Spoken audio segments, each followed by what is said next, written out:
Good morning. I believe this is the second biggest newspaper in Sweden. It's called Expressen, the Express. It's just a terrible, terrible newspaper. Now they reported on the BBC story. Now it's getting strange, really strange. They reported on the BBC and the sick behavior of the BBC. And they showed it. They had the clip, both clips. First, the doctored speech, the Trump speech, was doctored by the BBC. They showed this one, and then next to it they showed the original, what Trump really said. And then they reported on Trump suing the BBC for $1 billion.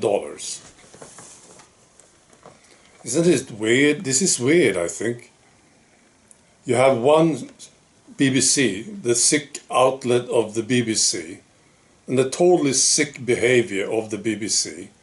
And this is now news for another sick media outlet.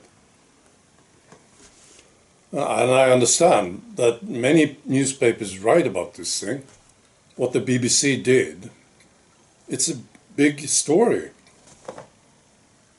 Except for the BBC.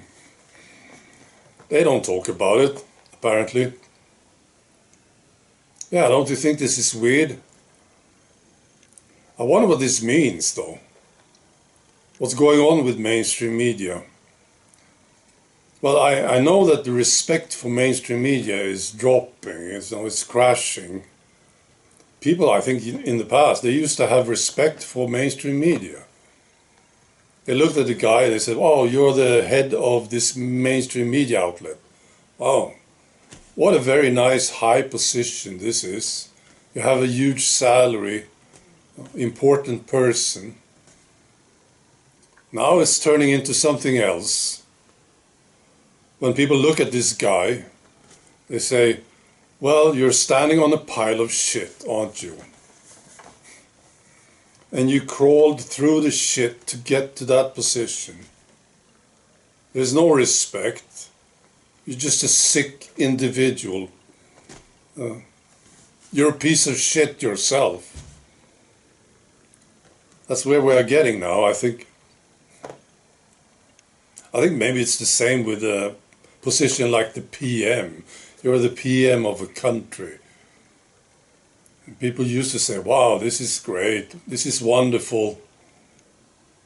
And now people look at this guy and they say, "You're a piece of shit, aren't you? You're standing on a pile of shit." The respect is starting to go to people who actually deserve it. Like a truck driver or something, a farmer. People who actually accomplish something. People who actually contribute to society. I welcome this change. I think it's great. All right, I also want to tell you this. This is about this, actually. The EU, they have been talking about disinformation for a long time. And now tomorrow, apparently, they will announce this new thing. It's called the Center for Democratic Resilience. I remember talking about this. Ursula von der Leyen, she's been talking about this thing.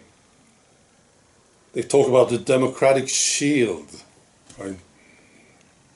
Well, what it is, of course, is just controlling people.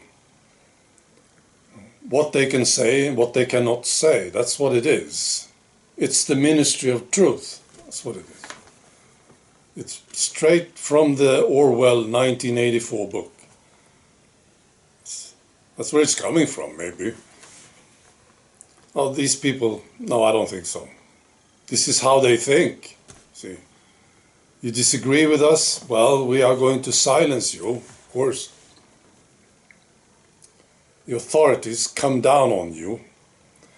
I think it's quite fascinating, this thing. It's now coming in the EU. But they really started doing it in Britain, didn't they? In Canada.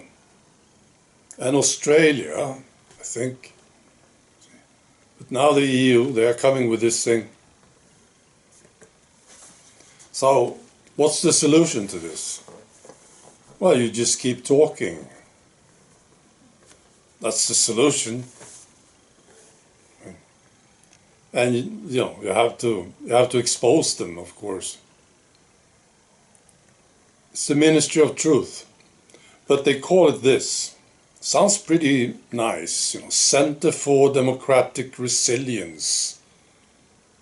So what will you do? Well, we will shut people up. That's the idea. And it's all in the name of democracy. Right. Be good.